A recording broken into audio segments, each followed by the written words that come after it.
Tenemos harto que ver hoy día, pero como les decía, creo que lo podemos hacer si lo hacemos de una manera rapidita. Bueno, lo primero es mostrar entonces cómo llegamos a este periodo. Ya estamos entrando al ciclo salitrero, ¿no es cierto? Y tenemos entonces arriba, en esta pantalla, tenemos una arquitectura institucional que ha heredado este periodo que comienza. Tenemos un entorno externo, internacional y también regional. Tenemos también la posibilidad de que aquí surgiera una coyuntura crítica, ¿ya?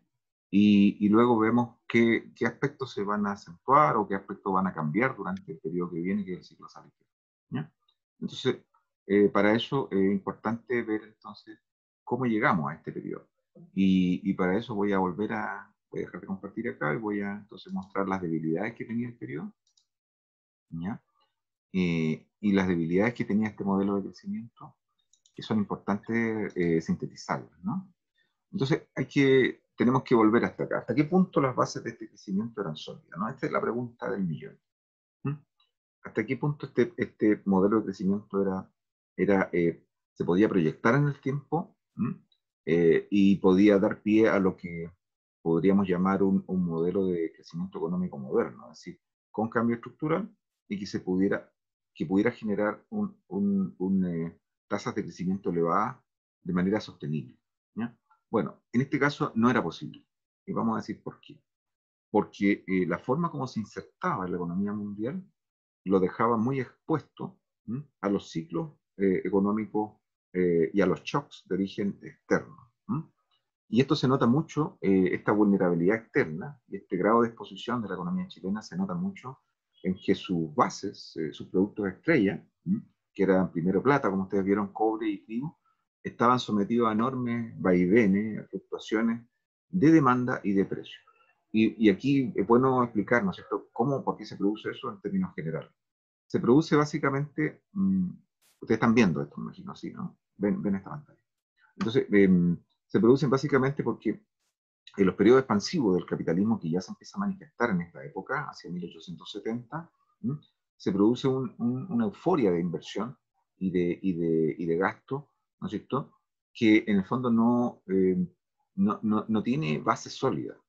Es decir, en los centros mundiales del capitalismo se produce un desmedido afán de negocio, que después termina, como siempre, mal.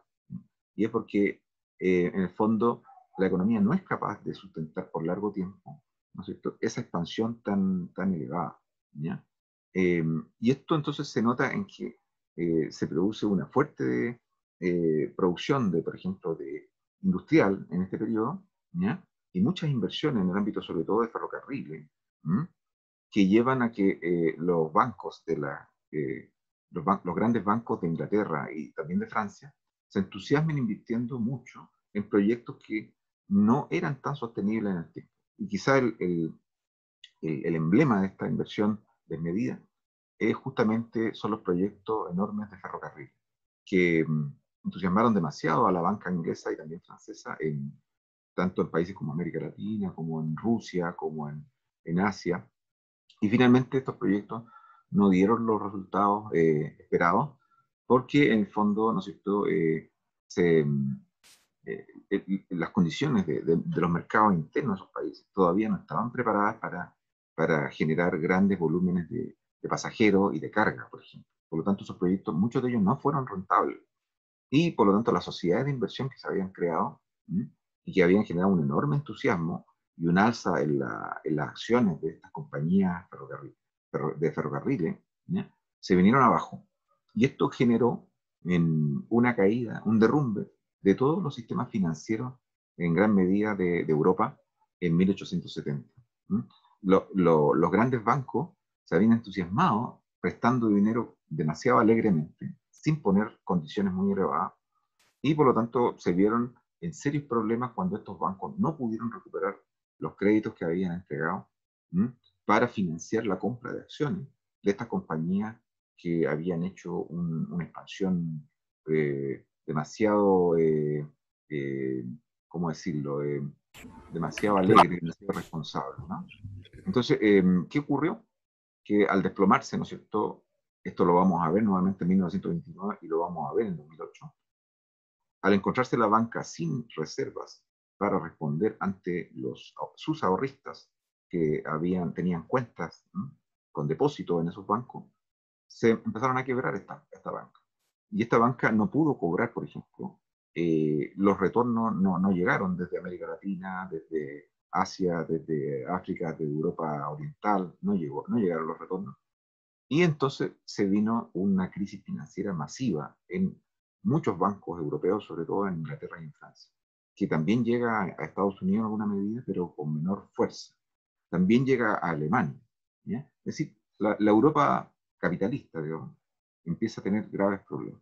Y cuando eso ocurre, cada vez que ocurre eso, y va a volver a ocurrir, ¿no?, eh, cada vez que ocurre eso, eh, se derrumban las expectativas, ¿ya? Y al desmoronarse la banca, también se empieza digamos, la producción industrial se empieza a encontrar con serios problemas. Porque al no encontrarse con crédito, ¿no es cierto?, Eh, empieza a suceder que disminuye la demanda de los productos industriales y entonces también esto arrastra al sector industrial. Y el sector industrial es el que nos compra a nosotros, nos compraba en esa época y nos sigue comprando productos primarios. Entonces, al derrumbarse el sistema, el sector industrial, cae inmediatamente la demanda de estos productos que ustedes ven ahí: plata, cobre, trigo. ¿Se fijan? Entonces, en 1870 se empieza a notar eso. El año 75, la recesión que afectaba a esta economía, producto de la crisis financiera, se empezó a notar cada vez más en la demanda de cobre, que empezó a caer mucho. Y es la demanda que al caer hace caer el precio del cobre. Entonces, el precio del cobre cae 49,5%, como ustedes ven, entre el año 72 y 78. Y el trigo también cae más o menos en una proporción similar, más o menos a la mitad, entre el año 75 y 77. Es decir, hacia el año 1878, estos dos productos estaban en el suelo, o sea, estaban experimentando una caída gigantesca. Y también tenemos que la plata se había venido devaluando cada vez más, ¿sí?, entre el año 74 y 79, producto de que, como ustedes saben, a diferencia del oro, ¿ya?, la plata tiene yacimientos mucho más numerosos en el mundo, es un metal mucho más abundante en la naturaleza. Entonces, a diferencia de lo que ocurría con el oro, que los yacimientos auríferos no se multiplicaron en la segunda mitad del siglo XIX, ¿ya?, eran más limitados.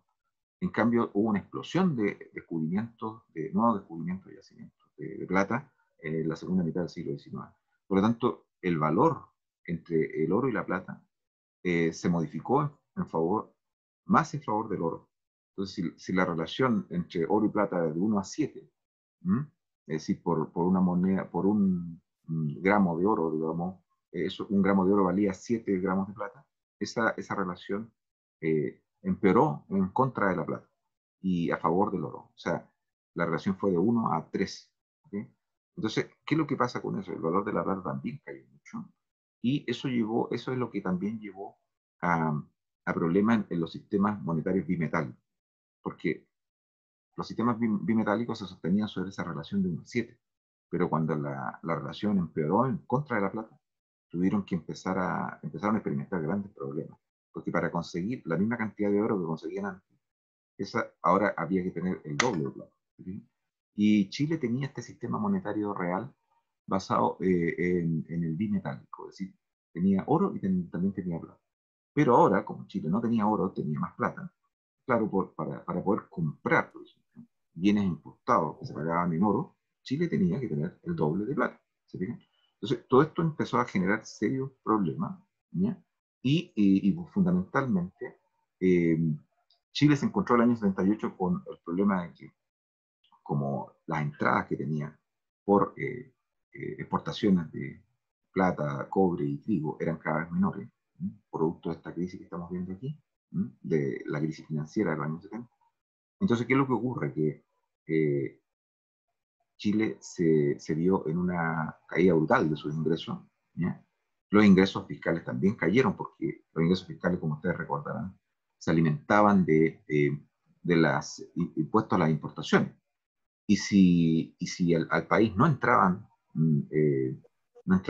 oro, digamos, o libras esterlinas, o qué sé yo, divisas, debido a que sus ventas estaban cayendo, Eso significa que en Chile había menos capacidad para comprar importaciones. ¿Se entiende esto? Entonces, si tú tienes menos ingresos por exportaciones, tienes menos recursos para pagar importaciones. Y al pagar menos importaciones, cayó el volumen de importaciones.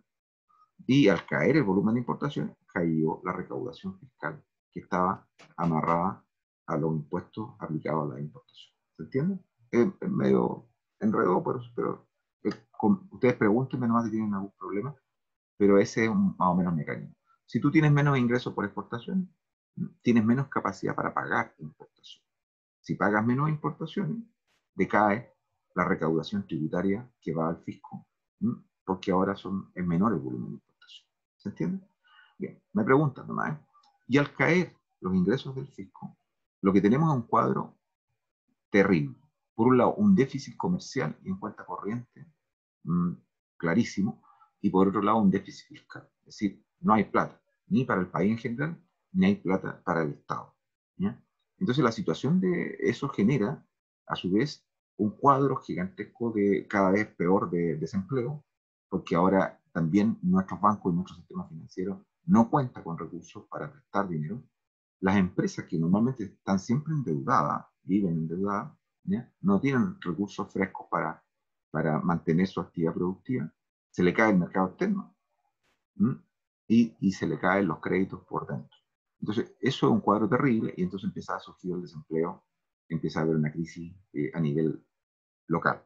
Ahora, esto que le ocurría a Chile no era solo en Chile, porque todos los productos primarios empezaron a descender de precio y de demanda, por lo tanto, Perú empezó a tener el mismo problema porque Perú exportaba salitre, igual, eh, Bolivia exportaba estaño, exportaba también plata, ¿se fijan? Entonces, esto empezó a ocurrir en todos los países de América Latina. A los que más los castigó son aquellos que exportaban productos que experimentaron una caída más fuerte de la demanda mundial. ¿Mm? Pero casi todos lo vivieron. Es decir, toda la región estaba azotada por una situación de crisis muy severa. Y esto significa que los tres países que llegaron a la condición de guerra el año 79, los tres venían en crisis y los tres estaban pasando por una crisis política también muy, muy fuerte. Juan, por favor, levanta. Bueno, si te Sí, interesa. profe, que no me quedó muy claro como la relación entre los menores ingresos de exportaciones y la menor como capacidad para importar. No me Perfecto, queda clara como la relación. perfecto. Tú cuando importas productos no los puedes pagar en pesos chilenos, ¿sí? Porque nadie te recibe, a nadie le interesan los pesos chilenos en Rusia, ni en Estados Unidos, ni en Japón. ¿Mm? No sirve los pesos chilenos. ¿Qué te aceptan ellos para que tú pagues automóviles, computadores y bienes que importamos? Ellos reciben, en ese tiempo recibían oro, ¿m? La plata ya casi servía menos porque estaba valiendo menos, ¿verdad? Pero el oro lo recibían. Y también recibían monedas que estuvieran vinculadas al oro. Entonces los países que tenían sus monedas vinculadas al oro, era dinero que se podía cobrar, canjear por oro. Entonces, si tú, por ejemplo, pagabas en libras esterlinas que se cambiaba en oro, bien, se acepta tu libra esterlina. Si pagas en franco, también, porque el franco también estaba amarrado al oro. Si pagas en dólares, ¿te fijas? Si pagas en marcos alemanes, también. Pero si a ti te están entrando menos de esas monedas y menos oro porque estás vendiendo cada vez menos de estos productos, ¿con qué vas a pagar? ¿Mm? ¿Te entiendes? No tienes capacidad para pagar esa importación. Y como no tienes capacidad para pagar, tu capacidad para comprar importación está disminuyendo, disminuye el volumen total de importación. Si importaba 100, ahora está importando 60. ¿No? Fíjate que cómo están cayendo las exportaciones. Más o menos en la misma proporción que están cayendo tus exportaciones, eso te hace reducir tu capacidad para importar también. Y al caer el volumen total de importaciones, ¿qué es lo que ocurre con las rentas del Estado? Disminuyen también, porque el Estado ¿de dónde cobra impuestos? Aplicando impuestos a las importaciones. ¿De acuerdo? Entonces, el Ya. Estado también vio caer sus rentas. ¿Mm? ¿Sí? ¿Alguna duda más sobre esto? Gracias, Juan. ¿Alguien más que le quiera que redondeemos esto, le demos revuelta? No hay problema. ¿No? Profe, yo quedé claro con esto, pero tengo una duda un poco alejada del contexto chileno. Dale nomás, Benjamín. Es bueno Eh, alejarse. ¿Qué pasaba en Estados Unidos como en este periodo? ¿Ya había como tomado cierta distancia de América? Claro, O sea, del resto de América me refiero. claro, muy, muy buena pregunta. Estados Unidos, en términos generales, se venía despegando de los países de América Latina desde fines del siglo XVIII. Y a lo largo de la primera mitad del XIX se distanció más. ¿Por qué se distanció más? Porque Estados Unidos empezó a industrializar, ¿no? Sobre todo después a partir de mediados del siglo XIX. ¿Ok? Y tuvo una expansión gigantesca también con la inmigración. ¿Mm? Aumentó la tierra cultivable, o sea, aumentaron todas las actividades productivas y atrajo un montón a millones de personas que venían de Europa. Entonces, eso generó una expansión económica gigantesca de Estados Unidos. Luego vino esos mismos problemas de dos proyectos que no funcaban bien entre ellos. Digo, un norte industrial, que estaba prosperando mucho y un sur que estaba anclado a un modelo antiguo, que era el modelo de esclavitud, y una sociedad señorial que funcionaba con otras reglas del juego, hizo eclosión. Y los estados, cada vez que aparecía un nuevo estado, uno se sumaba a la... uno adoptaba el esclavismo y otro decía, no quiero saber nada con el esclavismo. Porque habían dos proyectos económicos, sociales y políticos muy fuertes. Y eso hizo eclosión, llevó a la guerra de secesión entre el 61 y el 65, pero cuando terminó esa guerra, Estados Unidos, al ganar el norte industrial, expandió aún más ese modelo del norte, se apoderó de todo el país y agarró más fuerza todavía. Esa es la época en la que Estados Unidos inventa el revólver, la máquina de escribir, y ya un poco tiempo después, hacia fines del siglo XIX, va a aparecer Edison. Entonces, es un país que está innovando mucho, con mucha inventiva, con mucha expansión. Entonces, efectivamente, Estados Unidos en esa época prácticamente no le pegan estas crisis europeas. No le pegan porque Estados Unidos está creciendo con un mercado interno cada vez más fuerte. Se está industrializando, está entrando al club de los 4 países más industriales del mundo. ¿Se fija? Entonces, si bien le afectó la crisis bancaria y financiera europea en 1870 un poquito, era tanta la fuerza con la que salía después de la guerra del año 65, estaba muy encima todavía de la guerra, ¿te fijas? Y se venía incorporando con tanta fuerza al sur, a la economía comandada por el norte, y se seguía expandiendo Estados Unidos hacia el oeste, las películas de Cowboy. Entonces se estaba integrando las redes de ferrocarriles, estaba creciendo con tanta fuerza Estados Unidos que no le afectó mucho. ¿Okay? Esa es buena pregunta. ¿Ya? Entonces, esa es la situación. En cambio, América Latina, como comentaba, vivía esta situación de una manera muy distinta. ¿Por qué? Porque digamos, en el fondo, América Latina, su pauta exportadora era demasiado vulnerable a este periodo contractivo de la economía mundial que estaba muy castigado por la crisis financiera. ¿Bien? Entonces, estos 3 países entran en una profunda crisis, Chile, Perú y Bolivia, ¿no? Están en una profunda crisis, y esto es lo que explica entonces la desesperación con la que entran estos 3 países al tema de la guerra. El tema de la guerra no hay que verlo como un mero conflicto diplomático, ¿m? O un problema político. Son 3 países que están buscando desesperadamente aferrarse a una tabla de salvación. ¿Ok? Y esto se ve muy claramente en que el año 78, un año antes de la guerra, Chile abandona el patrón oro de convertibilidad de su billete, porque ya no era capaz de sostener su moneda anclada al oro. ¿Qué hubiera pasado si Chile hubiera insistido en mantener su sistema monetario anclado al oro y a la plata, que es el sistema bimetálico? Habría sufrido una crisis mucho más severa, porque resulta que cuando se redujo el volumen de entrada de oro y de divisa, producto que se cayeron sus exportaciones, Chile se veía, la única solución, si que se quería mantener dentro del patrón oro, era reducir el volumen de dinero emitido. El volumen de dinero emitido en economías sujetas al patrón oro se mueve en función del volumen de oro. Si te desciende el volumen de oro, tú tienes que disminuir el volumen de masa monetaria. La masa monetaria son básicamente digamos, el dinero circulante que nosotros ocupamos en las transacciones normales, es decir, moneda y billete, ¿ya? Y existía ese circulante que era emitido por los bancos. ¿Ya? En ese tiempo no hay banco central, entonces los bancos privados emitían todo el circulante que había, tanto moneda como billete. ¿ya? Pero más importante que la moneda y los billetes, que es lo que nosotros vemos, están los créditos asociados, porque la mayor parte del dinero creado se llama más bien eh, activos líquidos, y esos son los créditos que entregan los bancos, ¿ok? Y ese dinero creado por los bancos también se tenía que contraer. Entonces, si descendía el oro, ¿m? Tú lo que tenías que hacer era dejar que cayera mucho el circulante, ¿m? En el fondo quemar muchos billetes, ¿no? Billetes de papel, que ya no tienen respaldo en oro, ¿ok? Había que quemarlo. Y por otro lado, eso iba a significar una contracción, es decir, que se iban a achicar mucho los créditos bancarios. ¿Ya? Y eso iba a sumir al país en una crisis mucho más profunda todavía. Entonces, para evitar eso, las autoridades de la época, sabiamente, hicieron lo que había que hacer, que abandonar el patrón oro.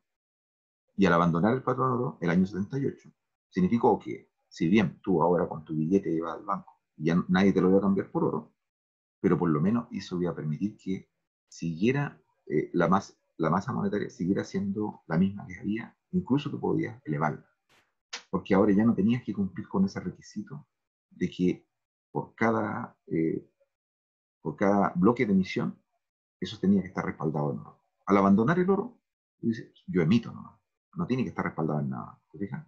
Ahora, claro, eso en condiciones normales genera una inflación gigantesca, pero como acá estábamos en crisis y lo que había era deflación, había espacio para emitir sin que eso generara mayores problemas. Es un poco complicado, pero yo sé que es un poco complicado, pero es bueno que lo empiecen ustedes a comprender. ¿Ok? Así que pregunten nomás si no lo entienden, porque esto es muy importante.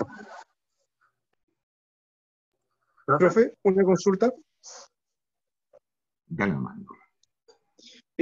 Profe, ¿hay alguna relación entre el impacto de la crisis y países que eh, estén mayor?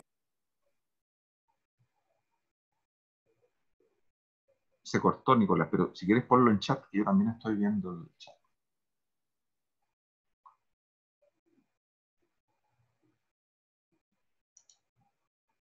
Eso es lo bueno que tiene esto, que cuando se corta la comunicación podemos...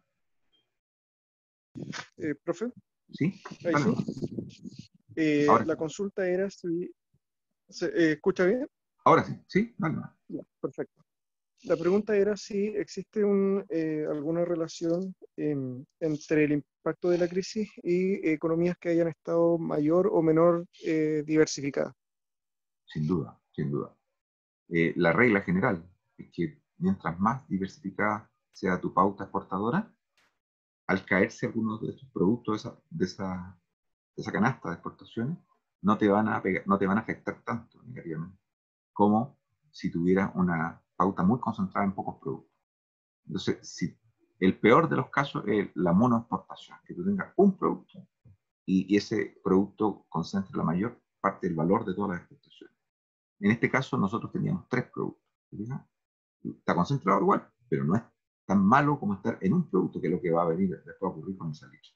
¿Fijas? Más o menos.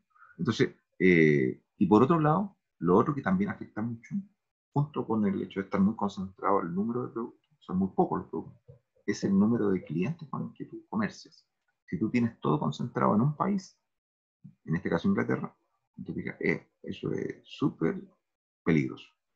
Pero si tú tienes, tu comercio está muy distribuido en el mundo y tienes muchos clientes con los que estás comerciando, vendiéndole tus productos, ya el riesgo se reduce.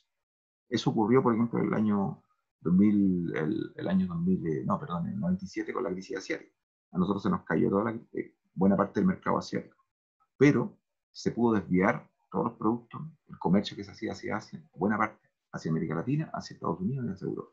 Entonces, si tú tienes 4 grandes clientes que están comprando, si se te cae uno, puedes reenviar esos productos que ya no te van a comprar ahí, se lo envía a los otros 3.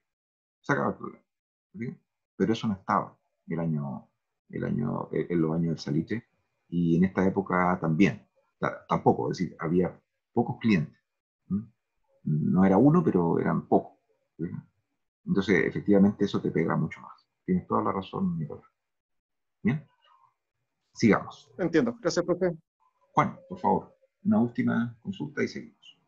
Dale. Sí, profe, es que hay algo que no me queda claro. cuando se abandona el patrón oro, ¿eso también se hace en Europa? O sea, ¿los países europeos también abandonan el patrón oro o ellos siguen comerciando con oro? Y si es así, ¿en qué medida eso ayuda a nuestro mercado externo si ya no nos van a aceptar, como usted dijo delante, la plata que no está basada en oro, ¿no? No sé si se entiende Sí, la pregunta. totalmente. Partiendo del principio que tú señalaste al final, que a nosotros no nos van a aceptar los pesos chilenos para comprar productos. Entonces, cuando nosotros abandonamos el oro, el año 78, ¿ya? Inmediatamente eso significa que nuestro peso perdió valor frente al oro y a todas las monedas extranjeras, ¿sí? Ahora, eso que entre comillas es malo, digamos, porque nos van a costar más caro los productos importados de ellos, también tiene un lado positivo, y es que nuestras exportaciones inmediatamente se empiezan a abaratar. Entonces a ellos les sale más barato ahora comprar nuestro cobre, nuestro trigo, nuestra plata, ¿sí? Porque ahora al producirse esa caída del peso, ¿sí? Al final eso va a redundar en que los precios de nuestros productos también van a caer en relación a sus monedas, ¿entiendes? Entonces, eh, el tema es que, ¿por qué no abandonaron el patrón oro los países grandes? Ni Estados Unidos, ni Inglaterra, ni Francia, ni Alemania abandonaron el patrón oro. Porque si bien la crisis afectó buena parte de su economía, ¿ya? Eh, esa economía tenían, eran capaces de retener todavía grandes cantidades de oro. A diferencia de nosotros como productores primarios y periferia económica, ¿te fijas? Nosotros perdíamos oro a manos llenas, pero ellos recibían ese oro, seguían recibiendo ese oro. Entonces no se veían obligados a abandonar el patrón oro para seguir financiando su actividad, porque ellos seguían acumulando la mayor cantidad de oro que estaba en el planeta. ¿Se entiende? Por eso es que esos 4 países no abandonan el patrón oro, y por el contrario, lo afirman. O sea, se aferran más al patrón oro y dicen, lo que hay que hacer es aferrarse al oro. O sea, el problema lo tienen quienes tienen una salida brutal del oro, porque no pueden mantenerse dentro del patrón oro. Pero los que lo siguen reteniendo el oro y sigue afluyendo el oro hacia ellos, no tienen problema y al contrario tienen un incentivo para mantenerse dentro del patrón. ¿Se entiende, Juan? Funciona así. Sí, Así que el profe. oro no depende a quién vaya y de dónde salga. ¿Mm? Perfecto. Súper buenas, muy buenas preguntas. Sigamos. Entonces, si esto era, también hay que plantearse aquí qué es lo que nos llevaba a ser tan vulnerable en términos de demanda y precio de nuestros productos primarios. Habían problemas de competitividad que tienen que ver mucho más con la esfera de la producción, con la oferta, es decir, problemas de por qué nuestros productos no solo tenían grandes, eran muy vulnerables a la demanda, sino que además eran productos de bajo valor, ¿ya? Y que eran poco competitivos. ¿En qué sentido poco competitivos? En que cualquier otro país pobre podía producirlo y por lo tanto no teníamos mucho como diferenciar. ¿Sí? Ahora, todo esto va hacia el ámbito tecnológico. ¿Qué pasaba con el cobre? El cobre ocupaba métodos rudimentarios. Mira, la forma como se explotaba el cobre en Chile hacia 1880 era prácticamente la misma que se había aplicado en la colonia. ¿Mm? Si ustedes ven esas imágenes digamos, de los mineros chilenos que se vestían con un gorrito acá arriba, con un capacho acá atrás de cuero, eran métodos coloniales. La fundición eran coloniales prácticamente, eran métodos muy antiguos. Entonces, y yo que vengo de una zona minera, les puedo decir qué efectos tiene sobre las explotaciones el hecho de que los métodos sean muy antiguos y que las tecnologías sean muy antiguas. Te obliga a que los mineros exploten solamente vetas superficiales. Lo voy a poner de una manera. Yo estudié en la escuela de minas 2 años, sé de eso y me gusta y es bonito. Además vengo de una zona minera, mi abuelo era minero, todos son mineros. Entonces, la tradición minera es muy fuerte en la zona norte. Entonces, ¿qué es lo que ocurre? Una vez yo me metí, una anécdota para que ustedes entiendan. Una vez yo me metí en una galería de pirquinero, que es la forma antigua de esta manera, como se trabajaba las minas. Y las galerías de mineros no tienen fortificación, no tienen estos entramados de madera, no tienen nada de eso. Y tampoco tienen no son rectas. ¿No? Tú te metes en una galería que se trabaja de esta manera, pirquineando, ¿Y qué es lo que hace el minero? Va siguiendo la veta, ¿no? Y si la veta hace como culebra, ¿no? Va así, el minero va así también. Entonces, de repente, esa galería se transforma en una especie como de culebreo, ¿ya? Y al final, ¿sabes? ¿A dónde llegué? ¿A dónde salí de esa galería? Salí, uno entraba así por debajo, ¿ya? A nivel de suelo, empezaba a culebrear, no sé cómo, al interior del cerro, y salís arriba, en la cumbre. Y uno no se daba cuenta. ¿Por qué? Porque resulta que no hay ningún orden, no hay una explotación racional, no es cuadriculado, no hay galerías con pique, nada de eso, es totalmente loco. ¿Entiendes? ¿Y por qué? Porque el minero va siguiendo la veta. ¿Entiendes? Entonces, eso es lo que ocurre, que el minero está obligado a explotar las vetas superficiales. ¿Y por qué está obligado a explotar las vetas superficiales? Porque la beta es la que tiene mayor contenido en ley, es decir, mayor cantidad de gramos de plata o de oro, o de cobre por tonelada. Esa es la ley, así se le llama en minería.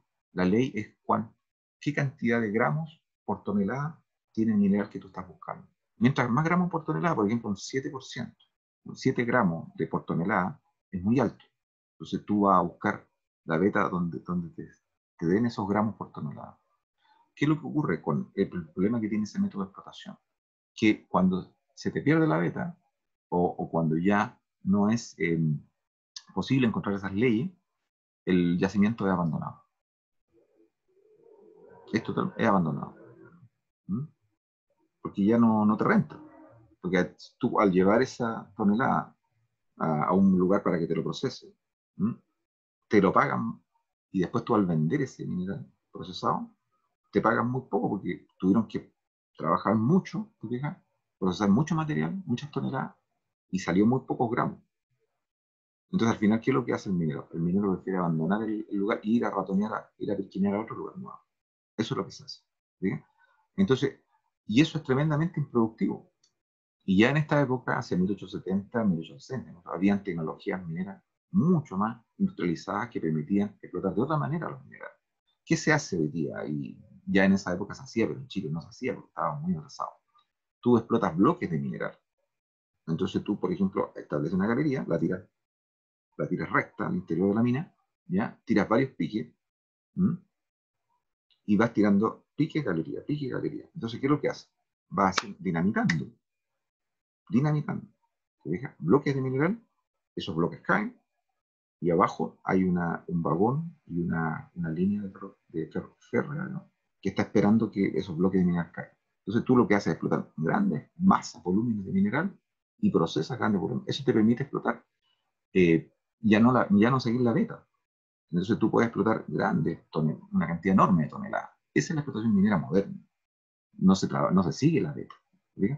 Entonces, estas mejoras en productividad no las habían hecho los mineros porque los mineros no se veían incentivados a hacer esto. Entonces, la minería del cobre chileno era extremadamente arcaica, rudimentaria. Por eso que cuando entra la gran minería del cobre norteamericana, es otro planeta. Y eso empieza a suceder a comienzos del siglo XX. La minería del cobre chilena quedó estancada en la colonia. ¿Sí? Luego, en el caso del trigo, ya hemos hablado del problema que tenía el trigo. El trigo también tenía un problema era enormemente vulnerable porque habían zonas del mundo mucho más aptas para grandes cultivos masivos de trigo, y que podían vender trigo de gran calidad, pero de gran calidad, ¿ya?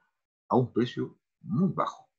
Ahí estaba Argentina, estaba Ucrania, estaba Estados Unidos, estaba Australia, y apenas, ¿qué es lo que posibilitó eso? Que entraran estos grandes productores al club de la oferta mundial del trigo con un trigo de gran calidad y barato. Los medios de transporte. Al haber un ferrocarril que comunicaba el interior de los continentes, ¿no es cierto? Ese trigo que antiguamente había salido caro llevarlo a puerto, ahora ya se hizo mucho más barato, y por lo tanto se podía exportar. ¿Mm? Y mucha gente quería comprarlo porque era de gran calidad y de bajo precio. ¿Sí? Entonces aumentaron los rendimientos, ¿Mm? Cayeron los costos de transporte, y por lo tanto los nuevos productores desplazaron totalmente a Chile.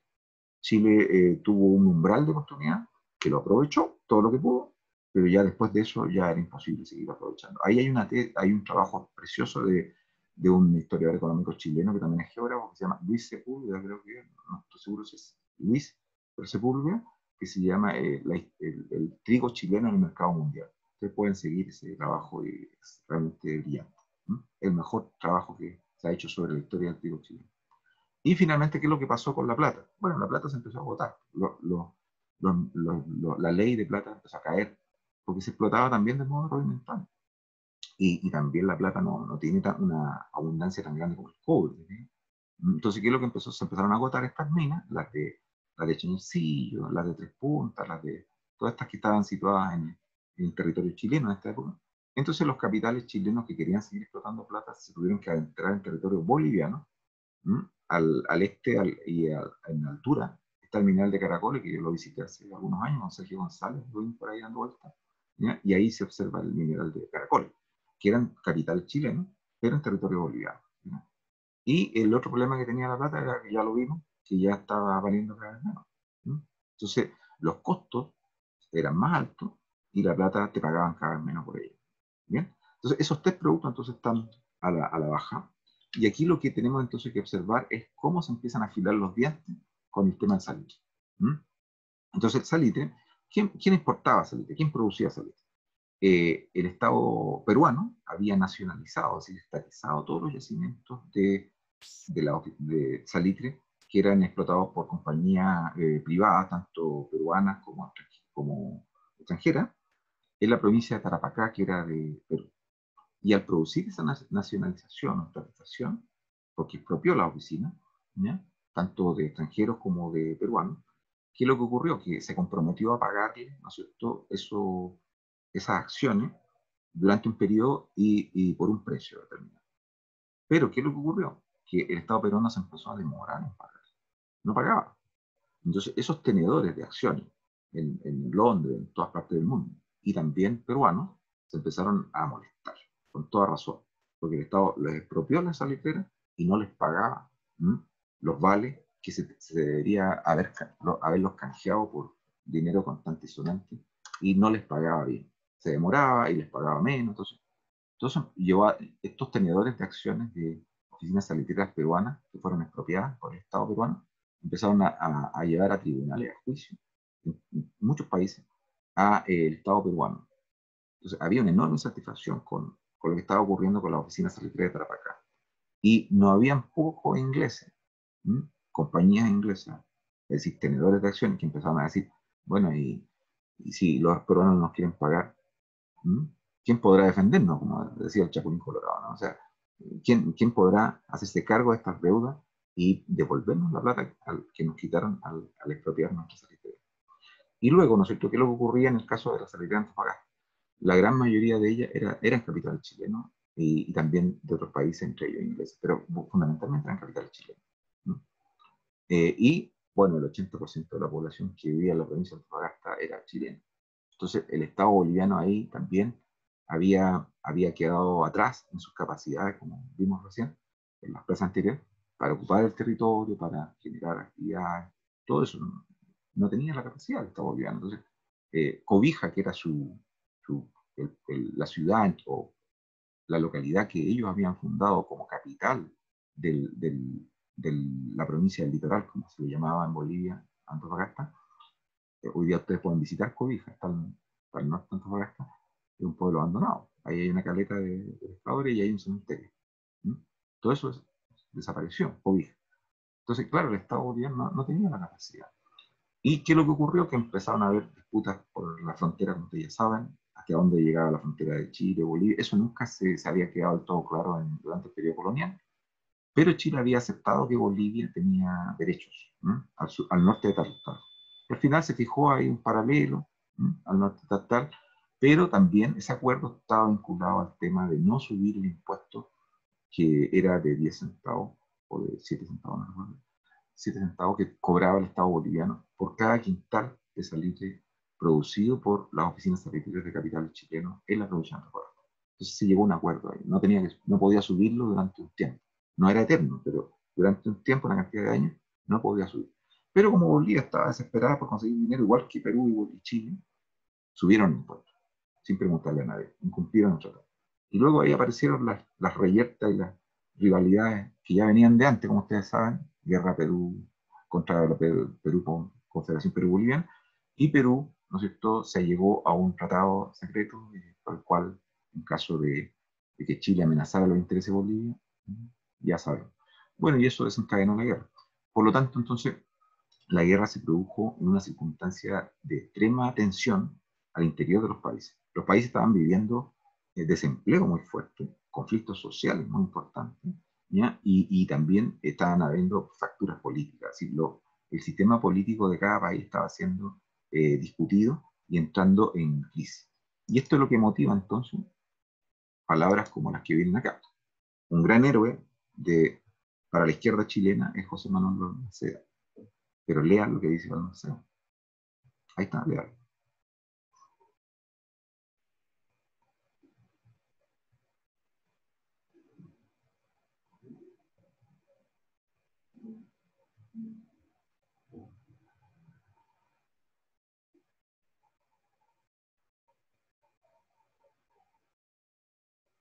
Ustedes saben que cuando fue el golpe de Estado, Allende derribó todos los bustos de presidente que habían en la Galería del Presidente de la Moneda, en el año 1973.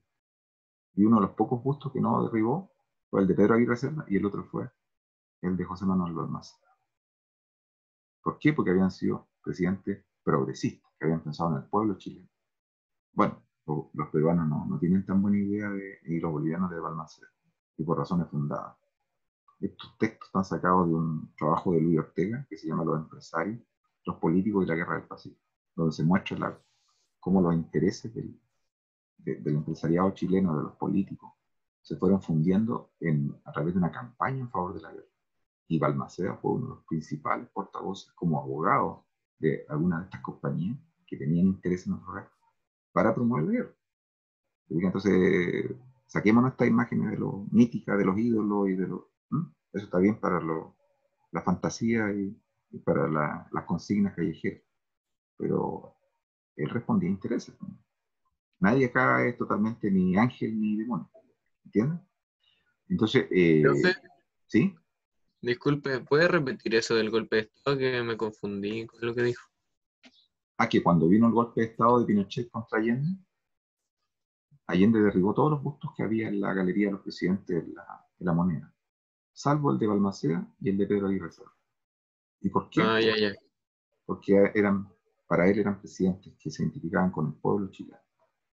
Eso hasta cierto punto es cierto, pero también es cierto que Balmaceda fue uno de los principales instigadores de la Guerra del Pacífico.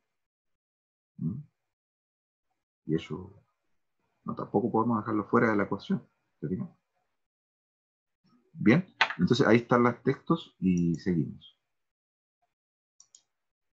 Ahora, ¿qué había pasado también en términos macro? Y aquí vemos por qué la crisis de los años 70 le pegó tan fuerte al Estado chileno.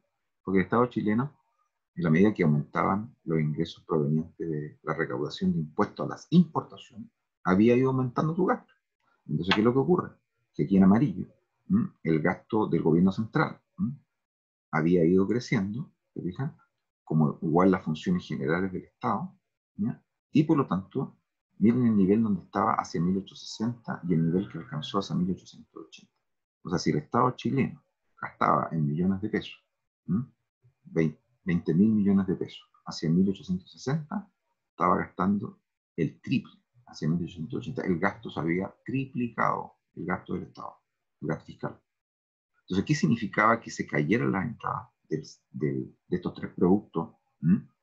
Era una cosa espantosa. ¿Sí? No había, este gasto no estaba en condiciones de caer así de la noche a la mañana a un tercio.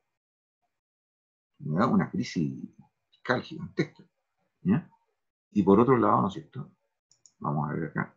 Esto había llevado a que, como los ingresos, si bien los ingresos fueron creciendo en todo este periodo, fueron creciendo. ¿Ya? Siempre crecieron. Pero el problema es que el gasto creció más que el ingreso. Entonces, miren lo que empieza a pasar hacia 1860. Hacia 1860, si ustedes se fijan, el eje vertical es el déficit. Esto es el déficit fiscal. Cuando las cifras están sobre cero, es porque hay un superávit fiscal. El ingreso es mayor que el gasto. Cuando las cifras están debajo de la línea de cero, es porque hay un déficit fiscal, es decir, los gastos representan más que los ingresos. Entonces, si ustedes vieron acá, anterior, ¿qué es lo que tenemos? Los ingresos están subiendo mucho, claro, pero los gastos están subiendo más que los ingresos. Entonces, cuando los gastos suben más que los ingresos, lo que tenemos es que a partir de 1860 tenemos claramente una situación de déficit cada vez mayor. Es decir, el Estado chileno tenía un déficit gigantesco, 3.000 millones de pesos, hacia 1879, que es el periodo, o sea, y a esto, que ya venía malo, ¿se fijan? Porque esto viene de los años 60. Entonces, ¿qué es lo que va a pasar cuando venga la crisis? La crisis va a agravar esto, y esto se nota, ¿se fijan? Cuando viene la crisis, el déficit aumenta, y aumenta cada vez más, se profundiza, ¿se fijan? Entonces, el Estado chileno está quebrado, y esto está ocurriendo en Perú, está ocurriendo en Bolivia, está ocurriendo casi en todas partes de América Latina. Y veamos la estructura tributaria. La estructura tributaria es cómo se descomponen los impuestos que habían en esa época, ¿ya? Y como ya habíamos visto, yo les había adelantado en otro gráfico, ¿se acuerdan? Que en esa época era muy difícil y tampoco era muy tentador para los distintos segmentos de la oligarquía chilena cobrarse impuestos a sí mismos a través de impuestos directos. Por lo tanto, lo que hicieron fue concentrar todos los impuestos en el comercio. Como no podían aplicar los impuestos a las exportaciones porque dañaban las exportaciones, recuerden, si tú le aplicas impuestos al cobre, a la plata y al trigo, eso te encarece esa exportación y hace más difícil que te las compren en el extranjero. Entonces, hicieron lo correcto, no quisieron encarecer esas exportaciones y dijeron, si vamos a cobrar impuestos al comercio, no le cobremos las exportaciones, cobremos las importaciones, a los productos que entran al país. Entonces, y de ahí viene la gran mayoría, no todo, pero viene un 70% de la recaudación. Entonces, si ustedes se fijan, cómo evolucionó lo que está en verde, es lo que está aplicado al comercio exterior como total de los impuestos, digamos, ¿ya? Y son tributos indirectos porque se cobran al comercio, ¿ya? Y en este caso a la importación, básicamente. Si ustedes se fijan, nunca baja de 50% durante todo el periodo. ¿Sí? La mayor parte de los ingresos fiscales vienen de los impuestos a las importaciones. Ni siquiera todo el comercio viene a las importaciones. Y si ustedes se fijan, los otros impuestos indirectos, como por ejemplo el IVA, en esa época no se llamaba IVA, se llamaba impuesto a las transacciones comerciales, digamos, compra-venta, básicamente. Tenía otro nombre, empezaba también a tener un lugar importante. Otros tipos de impuestos, por ejemplo, impuestos directos, en amarillo, no había casi, o sea, muy poquito, ¿verdad? Que estos son los impuestos a la renta, a los beneficios empresariales, a la utilidad, a la propiedad de la tierra, así, eran muy bajos, ¿ya? Entonces, y por otro lado, los impuestos, digamos, no tributarios, o ingresos, podríamos decir, del Estado, que no son tributarios, había muy pocos, o sea, lo que está en cafecito arriba. Entonces, en general, esa es la estructura tributaria, y esta estructura tributaria era extremadamente dependiente a esto que hemos mencionado. Fernanda, por favor. Profe, ¿qué es autoexención? Autoexención cuando tú exención, cuando escuchen hablar de los aranceles y digan, nos eximimos de los aranceles, es la misma raíz. ¿Ves? Cuando a ti te eximen de un cobro, es que te dejan de cobrar. ¿Ok? Entonces, cuando una persona se autoexime o se aplica una autoexención, ¿sí? En el fondo es que se deja de cobrar impuestos. ¿Sí? Entonces, la oligarquía se autoeximió de impuestos. No se quiso aplicar impuestos a sí mismo. ¿Se entiende, Fernando? Sí, ahora sí. Perfecto. Gracias. Entonces, autoexención es lo mismo que decir autoexhibición. Bien. Entonces, sigamos. Bueno, y hasta aquí llegamos. Entonces, las razones que llevaron a la crisis fueron esas. Y entonces, así entra Chile a la guerra del Pacífico. Y por supuesto, y aquí viene la parte que me interesaba también, que ustedes vieran, y es que. Pero la tengo otra vez. Acá está. ¿Por qué interesante este asunto? Porque cuando Chile entra a la guerra, apenas ocupe la provincia de Antofagasta, boliviana hasta ese momento, se empieza a producir más salitre que nunca. Todas las oficinas salitreras aumentan su capacidad productiva Y en ese momento el salitre no tiene problemas de demanda, al contrario, está subiendo la demanda de salitre en el mundo. ¿Ya? Entonces, se topa justo en un momento muy bueno, de mucha oportunidad, y por lo tanto Chile empieza a salir rápidamente de la crisis. Chile se olvida que estaba en crisis. En un año, el año 80, Chile, nadie en Chile se acuerda que había una crisis económica y social. Nadie. Impresionante. Se deja de hablar de crisis. Mientras están combatiendo las tropas en el norte, están tomándose el Morro de Arica, Tacna, qué sé yo, mientras está ocurriendo eso en la esfera militar y política, se deja de hablar de crisis económica. Nunca más se habló de crisis económica. ¿Por qué? Porque las entradas del país se fueron a las nubes. Porque cada territorio que se iba conquistando por acciones militares, iba agregando nuevos ingresos, ¿m?, al fisco a través del cobro. ¿Ahora de qué? Ahora ya no de impuestos a las importaciones, sino que ahora impuestos a la exportación. Es decir, lo mismo que percibía Bolivia, que nos cobraba a nosotros, a las empresas chilenas que estaban en el hogar, ahora el Estado chileno que empieza a cobrar el impuesto a todas las eléctricas que empiezan a quedar bajo la jurisdicción de las tropas chilenas que están llegando a Lima. Entonces, cada vez que avanzan las tropas chilenas, se van agregando producción tributaria que tributa al Estado chileno. ¿Se entiende? Entonces, eso hace que, en la medida que la producción aumenta, y Chile todavía no gana la guerra, pero se está convirtiendo en productor monopólico mundial de nitrato de sodio. Justo en un momento en que ese producto está teniendo mucha demanda, a comienzos de la década de 1880. ¿Por qué? ¿Por qué tiene tanta demanda? ¿Quién se acuerda de eso? ¿Por qué se está usando tanto el nitrato de sodio? Producto natural. Por los conflictos bélicos, ¿no, profe? Perdón, Rodrigo, dale más fuerte, a ver si puedo. Por los conflictos bélicos. Ya, un uso fundamental del salitre es ¿cuál? ¿Para qué se usa el salitre? La Como pólvora, como abono. dicen en el chat. La Como pólvora, exactamente. Muy bien los que están opinando en el chat. Efectivamente, la pólvora uno lo usa. Ahora, no es el principal uso. Con suerte, el 30% del total del salitre se destinaba a eso. Se usa, la pólvora se fabrica. A usted que a algunos les gusta hacer ejercicio de ese tipo, la pólvora se fabrica con carbón, con nitrato de sodio y con azufre. Esos son los ingredientes. Entonces, claro, sin pólvora, o sea, sin nitrato de sodio, tienes que sustituir eso a la larga. Si no tiene nitrato de amonio, por ejemplo, otra alternativa, pero esos ya son artificiales. En cambio, el nitrato de sodio se encontraba a nivel natural. Del caliche se podía conseguir haciendo un procesamiento.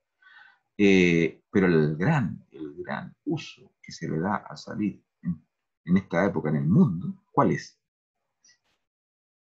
El principal. La fertilización de la tierra. Muy bien, muy bien. El salitre se anticipó a lo que después van a ser los superfosfatos, que le introducen nitrógeno a la tierra. El nitrato de eso le introduce mucho nitrógeno a la tierra y por lo tanto se recupera con más rapidez. ¿Se acuerdan de los que hicieron historia económica mundial? La tierra se recupera más rápido. Entonces, por eso es que se le llama fertilizante.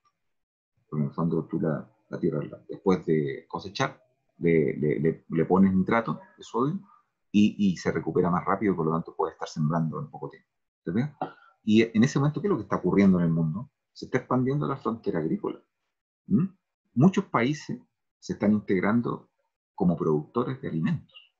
Se están abriendo zonas de frontera. Estados Unidos, piensen, cada vez más al oeste. Argentina, la zona, digamos, que se incorpora. Lo que hemos hablado, Ucrania, Rusia, Australia, California, es decir, todos estos países están aumentando sus campos de cultivo y necesitan mucho nitrato.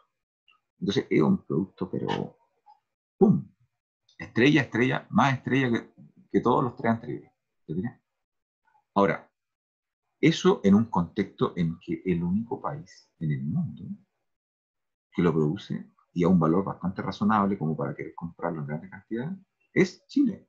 porque Chile le arrebata las salitreras, primero a los peruanos, a los bolivianos y después a los cubanos. Entonces, Perú no puede exportar salitre. Bolivia no puede exportar salitre. Chile es el único país que se queda en 1880 con la producción mundial de ese producto tan demandado. Entonces, ¿y esto qué es lo que ahí nos lleva? Y los quiero mostrar acá.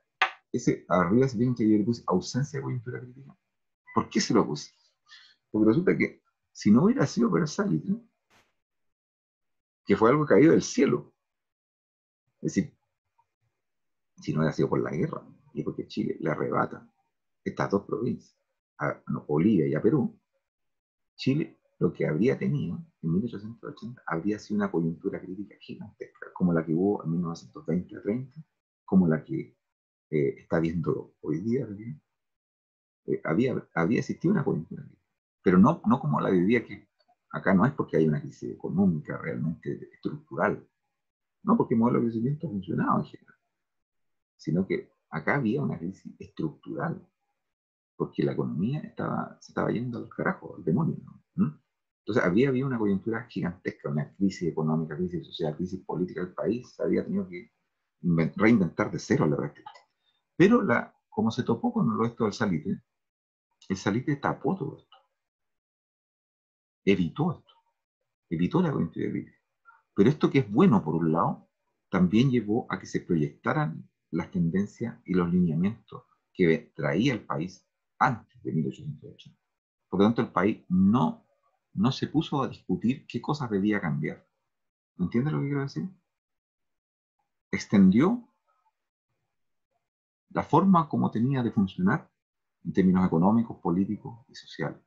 Y eso tuvo aspectos sociales muy negativos, que van a estallar después a comienzos del siglo XX. ¿Sí? O sea, el carácter oligárquico del régimen político se acentuó.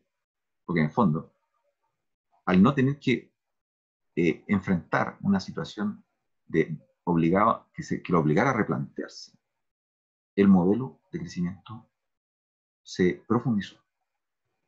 Más primario exportador, más monoprimario exportador, ¿se fijan? Más concentración de la riqueza en pocas manos, más exclusión social y política.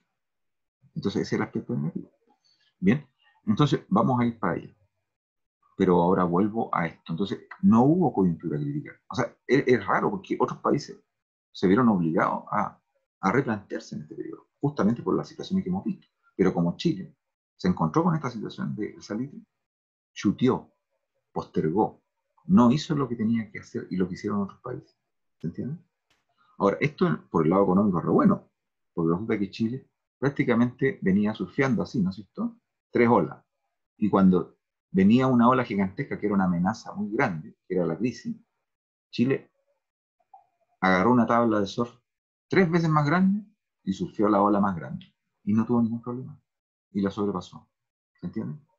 Esto lo explica muy bien un norteamericano, un economista, historiador económico norteamericano, que se llama Víctor Balmer Thomas, que habla de la superposición de ciclos exitosos.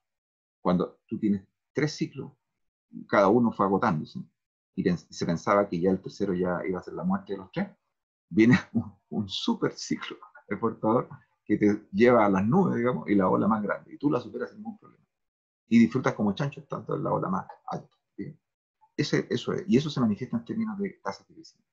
La tasa de crecimiento subió de una manera gigantesca en esos primeros años, impulsado por el salitre. Entonces Chile se adherió, se ahorró la crisis económica, política y social, y más arriba asentó los rasgos que traía anterior. ¿Se entiende? Bien, dicho esto, entonces vamos a dejar de compartir aquí. Ah, no. Profe, ¿Sí? no Cuéntame. entendí esa diapositiva, o sea, esa tabla que había de ¿Cuál la de- última. la que mostré ya. La muestro de nuevo. Esta que está acá, perdón, voy a mostrarla de nuevo. Es que dejo de compartir y se me olvida que tengo que compartir. A ver. Ahí está. ¿Esa? ¿Esa me dices tú? A ver. No, la última. La Voy a- última que salían unos países, salía como Inglaterra, Estados Unidos, al lado Francia, Japón, Alemania. Ah, perfecto, voy para allá. ¿Cuál sería?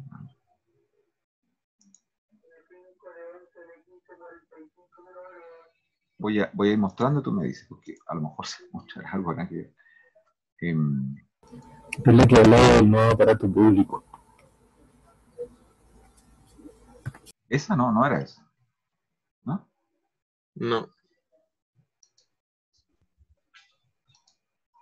Esa, Era una que era como una cuadrícula. esa, sí. esa, ya. Perfecto. Ahora vamos a pasar a esta. Qué bueno que me hayas dicho esta, porque esta es la que tenía que mostrar ahora. Ahora me queda poco tiempo, sí. Pero bueno, haré lo que pueda. Entonces, Chile entra a este periodo y se abre un nuevo periodo expansivo. En vez de pasar a una fase contractiva, Chile evita esa fase contractiva, de suerte. Aquí se me había olvidado decir otro factor que es importante en términos a los que les gusta la geografía y cómo impacta la geografía económica en todo esto. Un factor que Jorge Hellman, un gran historiador económico argentino que murió hace poquito, un gran historiador argentino, una persona muy agradable, que vino a Chile varias veces.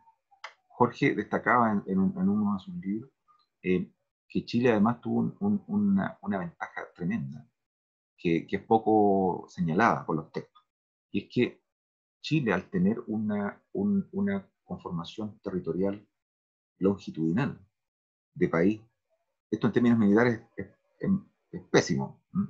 Porque tiene muy poca profundidad estratégica. Es decir, si Argentina quisiera invadirnos, no le costaría nada cortarnos en 3 o 4, digamos, que es lo que planearon en el año 78. Como le ocurre a Israel, no tiene profundidad estratégica. Pero en términos económicos es sumamente ventajoso. ¿Por qué? Porque la distancia que hay entre los centros de producción que hay en el interior del territorio, entre los hinterland mineros o agrícolas, con respecto a la costa, es una distancia muy pequeña. Entonces, ¿qué significa esto? Que sacar los productos del interior del país a la costa es extremadamente barato. Y no todos los países de América Latina tienen esta conformación territorial. Piensen en Argentina, ¿cuánto le cuesta sacar los productos del interior, de las provincias del interior? O piensen en Brasil, o en Colombia, que tiene 2 cordilleras, 3, en un momento llega a tener 3 cordilleras, 3 brazos de la cordillera. O sea, horrible. Entonces, Chile tiene esa característica geográfica territorial que le favorecía, ¿no es cierto?, para sacar sus productos. Eso ayuda. Pero luego está esto que tú mencionabas acá, que tiene que ver con una relación de las capacidades del Estado. Hemos dicho que el Estado chileno logró adquirir 3 grandes capacidades que son fundamentales entre el 30 y el 80, que son básicamente las funciones críticas, están ahí al lado abajo, funciones críticas, dice, que son control e integración del territorio. Eso estaba resuelto hacia 1880. Monopolio de la fuerza, también estaba resuelto. ¿Se fijan? Y tercero, capacidad impositiva, de cobrar impuestos. ¿Okay? También estaba resuelto. Esas 3 cosas estaban resueltas. ¿Por qué lo digo? ¿Y por qué eso es tan majadero y machaco tanto esto? Porque si uno observa el panorama general de América Latina, los actuales 20 países de América Latina que habían logrado esto son contados con los dedos de una mano. Menos de la mitad de los dedos de una mano. ¿Sí? 3 países como mucho habían logrado hacer esto. O sea, por lo tanto, es un aprendizaje de capacidad muy importante. Porque con esas capacidades tú puedes hacer otras cosas. Y esto lo voy a plantear de esta manera. A ver.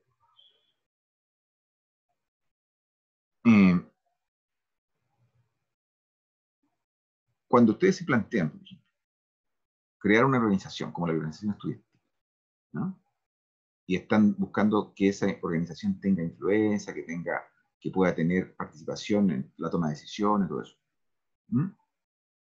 Siempre tienen que estar vigilando de que los objetivos que se planteen o las funciones que se plantee esa organización no sobrepasen las capacidades que tiene. Tiene que haber una sincronía. No se pueden plantear objetivos o funciones que están muy por encima de sus capacidades. De repente, el año pasado, alguien por ahí salió un manifiesto de estos son nuestros objetivos. Incluían, digamos, mira, eliminar el Sename. Mira, poco menos. El universo y sus alrededores, esos eran los objetivos de la movilización. Y uno miraba, bueno, pero ¿qué capacidad tienen para lograr eso? Entonces era un poco infantil. Daba un poquito de risa y ternura. Entonces uno decía, a ver, estos son los objetivos del manifiesto que están entregando, y estas son las capacidades que tienen. ¿Qué posibilidades tienen de lograr esto? El 0,1% del objetivo. ¿Me entienden? Y ustedes en la vida, cuando se planteen objetivos profesionales, laborales, lo que sea, también tienen que tener una cierta armonía entre las funciones o los objetivos que se plantean, que quieren lograr, y las capacidades que se necesitan para obtener esas funciones o esos objetivos. Tiene que haber una armonía, porque si no van derecho al fracaso. Y esto es una madurez. Esto implica madurar, dejar de ser niño y empezar a ser mayor. ¿Se fijan? Plantearse objetivos o funciones que sean alcanzables con las capacidades que se tienen. ¿Bien? Bueno, y esto se aplica para un Estado. Entonces, dicho así, este cuadro se le llama tabla de doble entrada. Se usa mucho en ciencias sociales y es súper útil, porque te permite plantear relaciones y confrontar ideas y cómo se juntan ellas generando un producto, por decirlo así. Se usa mucho en sociología, en ciencias políticas, y también en historia es muy útil, en economía, para qué hablar. Entonces, aquí aparecen, es en esa tabla, en un eje aparecen las capacidades que se requieren para algo, y en el otro eje que vamos a hablar de las funciones, o también podríamos hablar de los objetivos. Entonces, ¿qué es lo que ocurría en América Latina y en el mundo en general? Muchos países estaban naciendo, estaban formando, y se planteaban enormes objetivos o funciones, ¿ya? Que van, si ustedes quieren, de menos a más, desde la izquierda hacia la derecha abajo. Entonces, las funciones más básicas, las críticas, son las más elementales, las que están a la izquierda. Mientras vas caminando hacia la derecha, se van poniendo cada vez más ambiciosas las funciones, o los objetivos. Y para llegar a las funciones avanzadas, que son las que muy sofisticadas, que se requieren grandes capacidades. Y por otro lado, ¿no es cierto?, tú tienes en el eje izquierdo, que es el eje vertical, tienen las capacidades que se requieren para lograr esas cosas. Entonces, ¿cómo se mezclan? Y también van subiendo. Por un lado tienes las más básicas, las mínimas, hasta las capacidades más sofisticadas que se requieren para ir avanzando.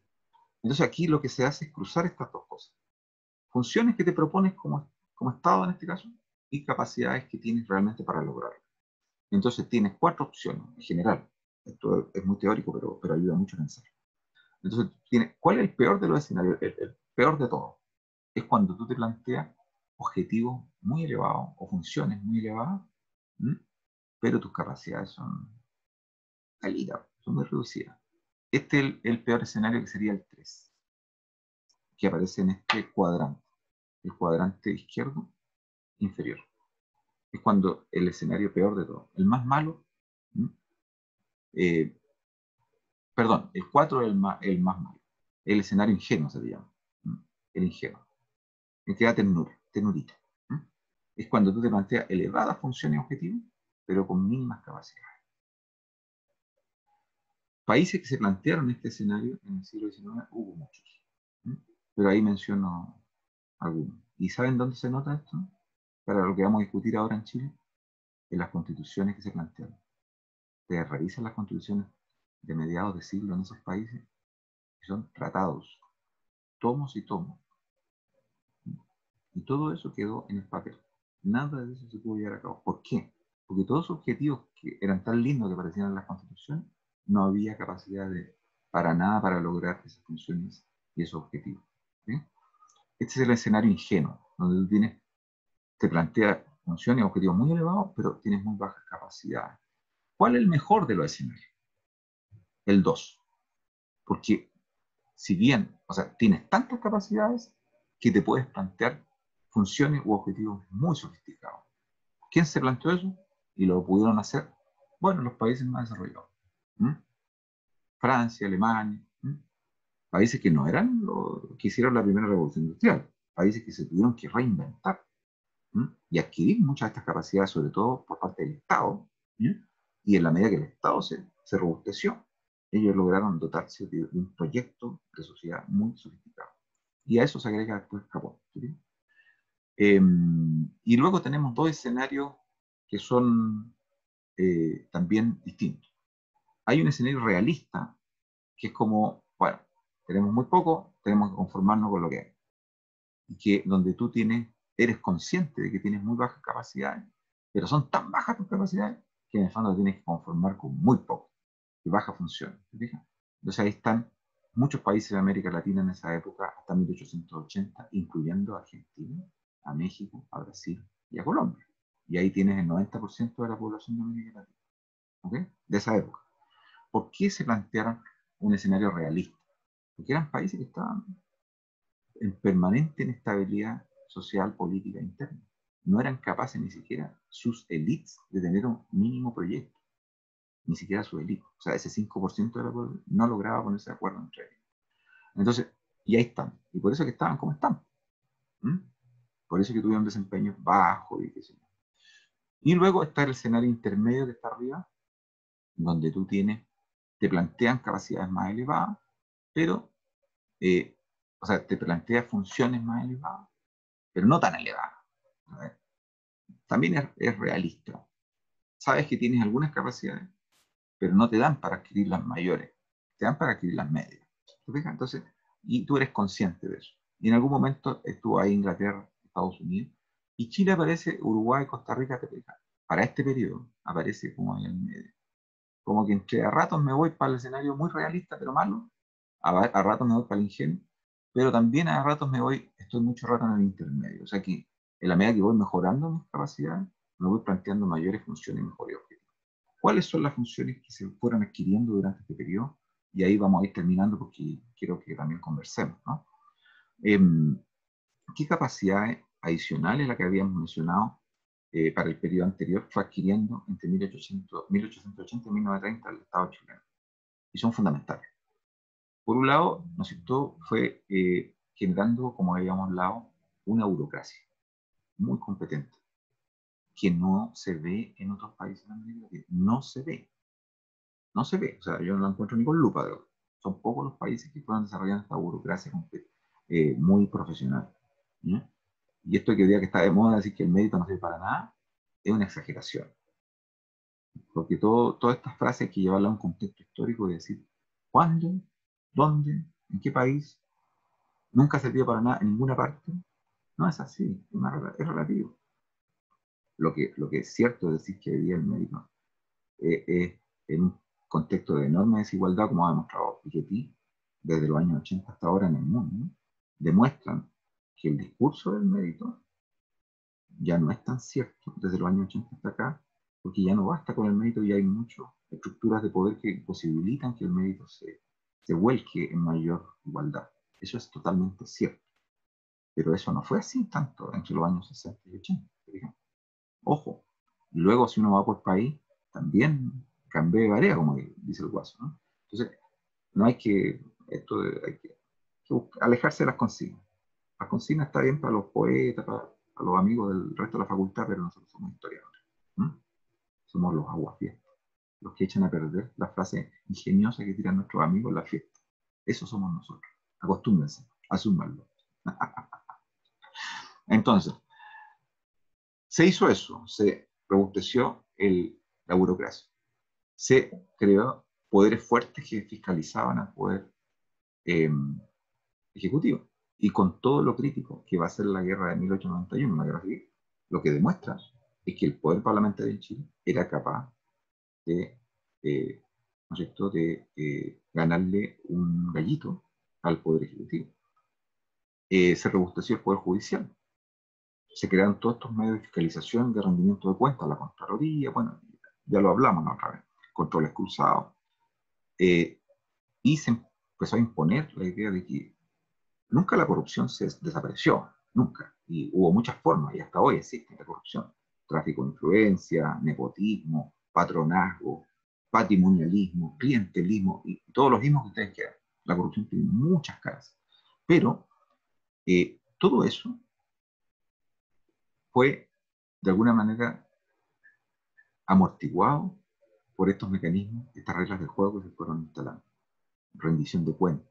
El ministro, cuando termina su periodo, tiene que, cada año tiene que rendir cuentas, cada órgano. Sobre todo en las finanzas, que es fundamental. ¿Y por qué esto es importante? Porque en países como Paraguay, por ejemplo, hacia 1990, el vicepresidente todavía era capaz de robarse una buena parte de las reservas del Banco Central, subirla a un avión e irse al país.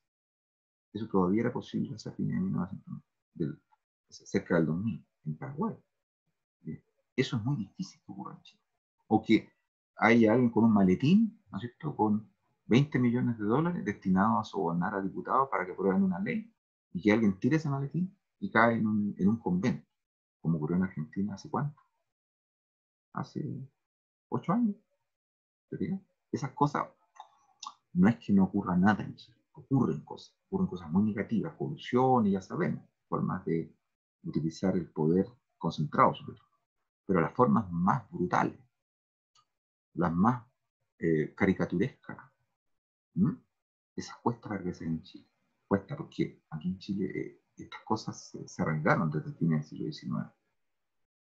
Una encuesta del Latino Barómetro, por ejemplo, preguntaba hacia por ahí por el 2000. Usted, cuando se le ha caído dinero en la calle, ¿alguna vez se lo han devuelto? 20 países americanos. 60% de respuesta favorable en Chile.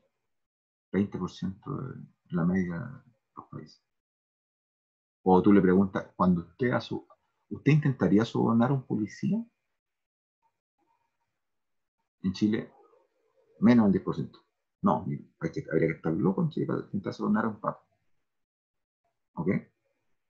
Pero en el resto de América Latina no es así. ¿Te fijas? Entonces, ¿qué es lo que ocurre? Estas funciones se fueron justamente robusteciendo durante el periodo del ciclo salitrero. Entonces, yo puedo tener la peor opinión de la oligarquía en términos de exclusión social, ¿te fijas? En términos de sesgo político, en términos de conservadurismo, de militarismo, de patrioteísmo barato, todo lo que quieran. Pero no puedo decir, tendría que mentirme a mí mismo y decir que esa oligarquía no desarrolló estas funciones dentro del Estado. ¿Se entiende lo que quiero decir?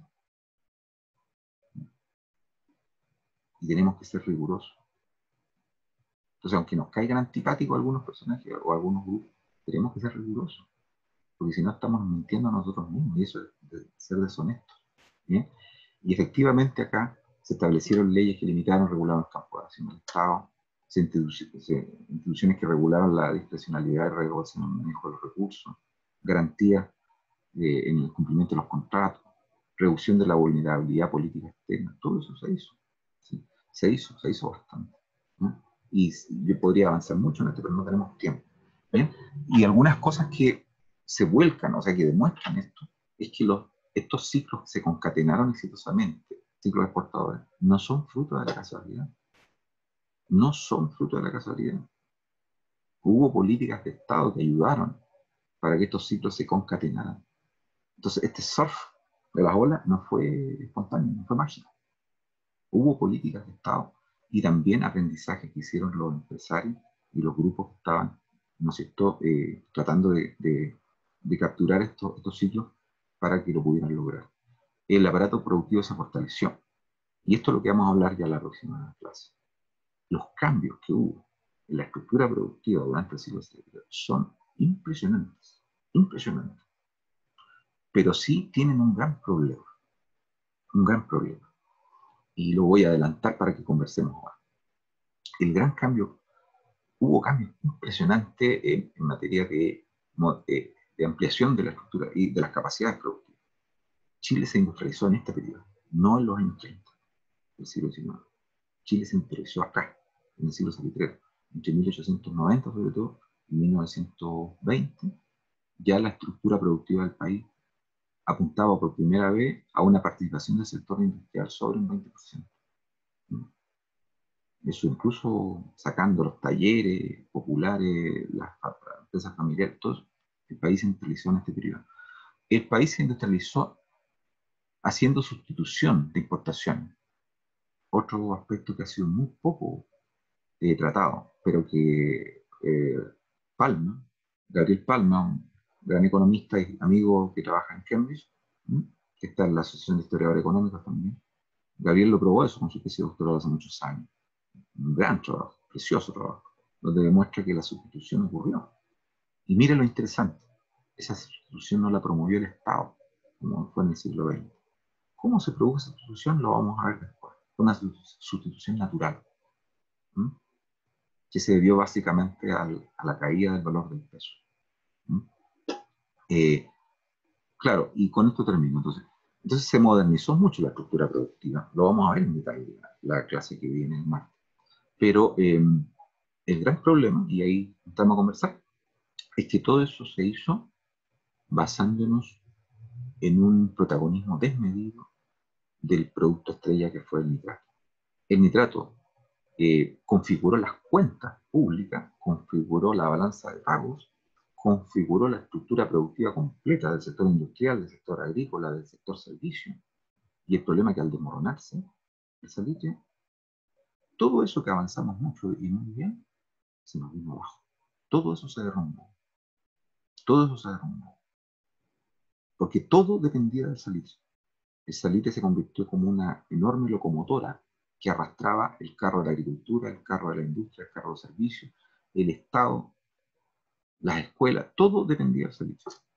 Entonces, cuando el salitre empezó a colapsar por primera vez con la Primera Guerra Mundial, ahí nos dimos cuenta que efectivamente el modelo primario exportador llevado a su extremo es terrible. ¿Bien? Entonces, dejo hasta ahí para que conversemos un poquito y ustedes no se aburran, no quiero que se aburran, sino que más bien haya una interacción. Bien, muchachos, ¿qué les parece? Profesor, Y quieren conversar. Dale, profesor, yo le quería preguntar en este periodo del siglo salitrero 1880-1920, ¿qué tanto influyó en este bienestar económico si es que hubo, en primer lugar, una mayor disponibilidad de créditos, así, créditos de consumo como lo conocemos hoy día, o créditos hipotecarios? ¿Qué tan generalizado estaba el crédito como a nivel usuario, no a nivel Estado? Y la dependencia y la importancia de los créditos en la economía nacional de esta época. Tremenda pregunta, Renzo. Eso da para una tesis doctoral. Tú podrías hacerla, ¿eh? No te saques el pillo. Bien, empecemos por lo básico. El sistema crediticio chileno es muy tardío, como en toda América Latina, nace hace 1860 con la primera ley de banco. Antes no hay banco. Por lo tanto, el crédito estaba en manos de comerciantes o de la iglesia, básicamente. Primero la iglesia, imperio colonial, después comerciantes. Entonces, el crédito, cuando se institucionaliza, nacen los primeros bancos, el Banco del Paraíso, y que existe una serie de bancos más a partir de 1860. Pero, ¿cuál es el problema que tiene el crédito? Y ustedes lo observan hoy, hasta hoy en Chile, que no expande el bienestar a los grandes grupos, salvo en estos momentos que un crédito usurario, yo creo que habría que prohibir, en manos de las casas comerciales, unas tasas de interés que son realmente espantosas, digamos, y que en un país civilizado y normal no deberían permitirse, ¿sí? Porque la gente se endeuda a niveles impresionantes con las casas comerciales, con un crédito que los bancos te lo ofrecen a una tasa de interés que es un tercio, la gente se endeuda de una manera, no le queda otra, ¿sí? Pero en general, el buen crédito no ha existido nunca en Chile para los sectores populares y medios, nunca. Lo único que ha habido en Chile para la gran mayoría del país es un mal crédito, un crédito usurario. ¿Y por qué? ¿Por qué existe esto? Y lo explico. Porque las casas, las instituciones financieras, siempre trabajan con un concepto que se llama riesgo moral. Es decir, ¿qué probabilidad tengo yo de recuperar el crédito prestado? Entonces, en un país donde la desigualdad es extrema, como lo era hacia 1880 y se va a acentuar mucho más hacia 1930 esa desigualdad, ¿qué es lo que ocurre? ¿Quiénes pueden dar fe que pueden devolver un crédito? Entonces, ¿qué es lo que se produce? Los bancos operan con el mismo escáner social con el que nosotros nos discriminamos socialmente los chilenos, que cuando observamos a alguien, le pasamos como un escáner para abajo, y decimos, no, a esta persona no. Yo no permitiría que mi hija pololeara con él. Así funcionaba en Chile, sí, así. Es horrible. O cuando alguien habla así como con una pava en la boca, es, no, este está en el escáner, digamos, de allá. Así funcionamos. Es terrible, pero es así. Así nos diferenciamos los chilenos. ¿Ya? Entonces, ¿qué ocurre? Que cuando una persona del 80% del día de la población va a un banco y a pedir un crédito, ¿qué es lo que le ocurre? no le van a dar el crédito, ni siquiera lo van a dejar entrar al banco. ¿Por qué? Porque resulta que los que son sujetos de crédito son los que tienen cuentas corrientes. ¿A quiénes les abren cuentas corrientes los bancos? ¿Qué ingreso La mínimo te gente, pide un banco sí, para abrirte una cuenta corriente y después darte un crédito? ¿Cuánto te la pide? garantías de ingreso, de sueldos mínimos, de cotizaciones, de ¿Cuál es, hartas cotizaciones claro, previas. cuál es el sueldo medio de los trabajadores chilenos hoy día? Eso yo lo publiqué ¿te acuerdas? En capítulos sobre la crisis social. ¿Cuál es el sueldo medio? Lo que gana la mitad de los trabajadores chilenos hoy día. Menos de 400.000 pesos. ¿Y cuánto gana el 70% de los trabajadores chilenos con los datos de la Fundación Sol? Son correctos en este caso. Ganan 600.000 pesos. ¿Y cuánto te piden para abrirte una cuenta corriente? ¿Mm? 700, 800. Sin eso no te la abren. Entonces, ¿quién diablos te va a dar el crédito? Entonces, lo que quiero decir es que en América Latina la oferta de crédito siempre ha estado concentrada y restringida, ¿no?, a los sectores acomodados, a los sectores medios altos, donde está el 20-30% de la población. Y luego el resto no. ¿Sí? Entonces, el crédito no se abrió nunca en este periodo, hasta hoy no se abre. Es vergonzoso, pero cuando yo estuve viviendo en España, tú sabes que fui a abrir una cuenta corriente. Y primera vez en mi vida que le pregunto al tipo porque me pedían abrir una cuenta corriente, te la exigen para poder estudiar. Tienes que pagar tus cosas, ¿no? Entonces me pedía la cuenta corriente y yo fui con un terror a abrir una cuenta corriente a la Caixa Cataluña, ¿no?, que es un sistema de cajas. ¿Ya? Y le pregunto, bueno, ¿cuánto tengo que poner? ¿Cuánto tengo que acreditar? Debe ser 20 pesetas. Pero ¿cómo 20 pesetas? Claro, con 20 pesetas usted abre la cuenta corriente. Yo no podía creerlo. Bueno, en Chile tú tratas de hacer eso el 80% de la población y no le van a abrir la cuenta corriente. ¿Entiendes? Es extremadamente restrictivo. Y esto es un sesgo de clase. Muestra lo desigual que es la sociedad chilena y latinoamericana. Bien, entonces, si no fue por aquí, ¿por dónde fue? Entonces, adelanto titulares. Titulares. 1880-1930. Hubo un grado de bienestar limitado, acotado en el tiempo, ¿ya?, pero que sí fue real. Y que es el que permitió justamente la industrialización sustitutiva natural que hubo en este periodo. Porque sin eso, sin ese consumo masivo de los sectores populares y medios, no se habría justificado crear Luchetti, CCU, digamos, y muchas fábricas en este periodo que fabricaban productos para esos sectores, que eran productos baratos y de consumo, productos industriales. ¿Ya? Vino por los salarios durante un periodo.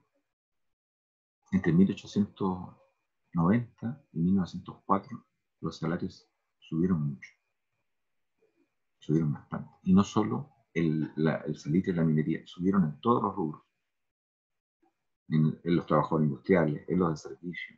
Incluso llegaron a subir el sector más atrasado y más retrógrado y retardatario, que era el sector rural. Incluso ahí subieron los salarios, se duplicaron.